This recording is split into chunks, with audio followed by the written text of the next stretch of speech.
नमो नारायण। आज हम सूर्य रेखा के बारे में बात करते हैं। अब ये आपको पता ही है, जो है ये भाग्य रेखा है, जो शनि के स्थान पर से चल करके मणिबद्ध की ओर आता है, यानी मणिबद्ध रेखाएं ये हो गया, मणिबद्ध की तरफ आता है, इसको हम भाग्य रेखा कहते हैं। ये जो है, जो बृहस्पति के स्थान से शुक्र को घेरे हुए है, ये जीवन रेखा हो गया। इसके अंदर कोई रेखा होता तो मंगल रेखा, जो मैंने कल ही बता दिया हूँ मैंने, जो अगर जीवन रेखा कहीं से टूटी फूटी रहे तो उसको जोड़ता है, यानी इसको आयु रेखा भी बोलते हैं। ये मैंने ऊपर जो ये रेखा जो बृहस्पति तर्जनी उंगली के नीचे से आकर के बुध के स्थान तक पहुँचता है, उसको मैं इसको जो है सो आप हृदय रेखा बोल सकते हैं। ये हृदय रेखा, उसके नीचे जो है इसी तरह की रेखाएं एक चलती है, वो मस्तक रेखा होता है, इसके बीच से चलते हैं। अगर हृदय रेखा नहीं है तो इसको हम मस्तक रेखा मान के चलेंगे, ठीक है जी। अगर ये सूर्य का स्थान हुआ, ये जो है ये सूर्य का स्थान हुआ, यहाँ से सूर्य रेखाएं चलती है। ये जो सूर्य रेखा चला हुआ है, ये सूर्य रेखा जो है सो ये भाग्य रेखा के समानांतर भी चलता है।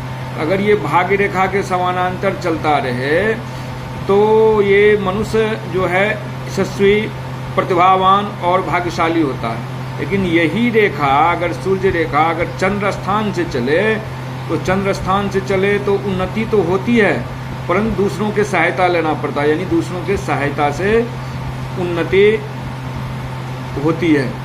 तो ये इतने लंबे रेखा हर एक हाथ में होते नहीं।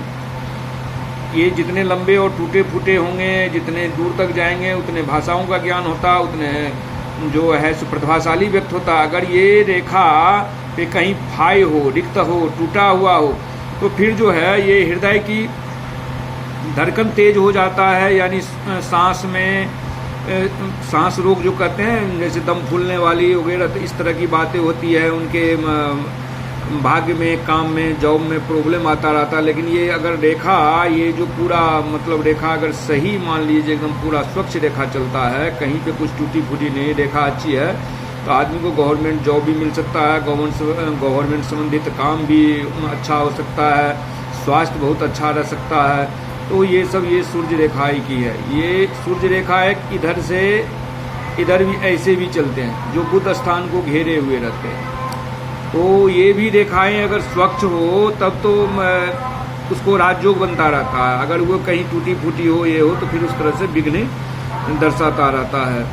तो ये सूरज रेखा का हो गया। ये जो जीवन रेखा जो है आपका, ये यहाँ से जो ये जीवन रेखा चली हुई है, अगर जीवन रेखा कहीं जंजीर जैसे हो, रुक रुक के चलता हो, बीच में फाई यानी शून्य जैसे बना हुआ हो, तो या क्रॉस हो, जैसे ये रेखा इसको क्रॉस किया हुआ, ऐसे पूरा क्रॉस हो, तो उस सब का जो है सो फिर गलत परिणाम थोड़ा सा इसमें सामुद्रिक शास्त्र में कहा गया है, उसका परिणाम उतना अच्छा नहीं होता।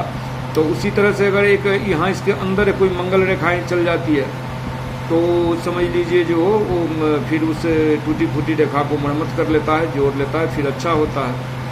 उसी प्रकार से भाग्य रेखा, जिसका शनि स्थान से लेके मणिबद्ध तक टिका हुआ है, तो उसको कहते हैं हम लोग अपने भाषा में हाथी बांधने का औकात होगा इसको।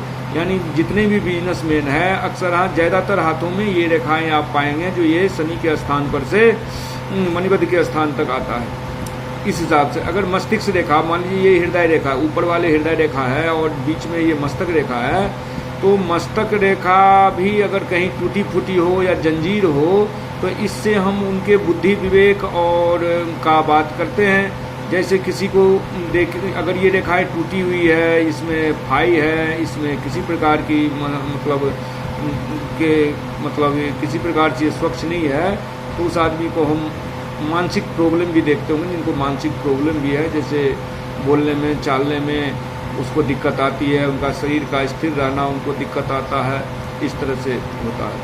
और ये रेखाएं जो है, ये आपका हृदय रेखा, ये हृदय रेखा अगर आपको इस बीच में शनि और गुरु के बीच में फंस जाता है और यहाँ सर्पाकार हो जाता है, मान लीजिए दो रेखाएं यहाँ से, एक छोटी सी रेखा इसके ऊपर, एक छोटी सी रेखा इसके ऊपर, तो शनि खराब हो जाता है। यानी कि इन आदमी का नेचर जो है थोड़ा सा बदल सा जाता है। वो खाने पीने से लेकर के दूसरे मेल है तो फीमेल पे, फीमेल है तो मेल पे नज़र डालने वाले हो जाते हैं। ऐसे उनको खास कुछ प्राप्ति नहीं होता, लेकिन वो अपना समय उसमें बर्बाद कर सकते हैं, सुंदरता की ओर उनकी झुकाव होती है।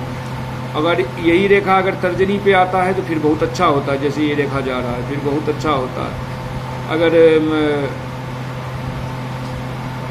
भाग्य रेखा बहुत के हाथों में छुपे हुए छोटे होते हैं, लेकिन जो लंबी रेखाएं होती है, अच्छी रेखा, उसी का गणना हम करते हैं।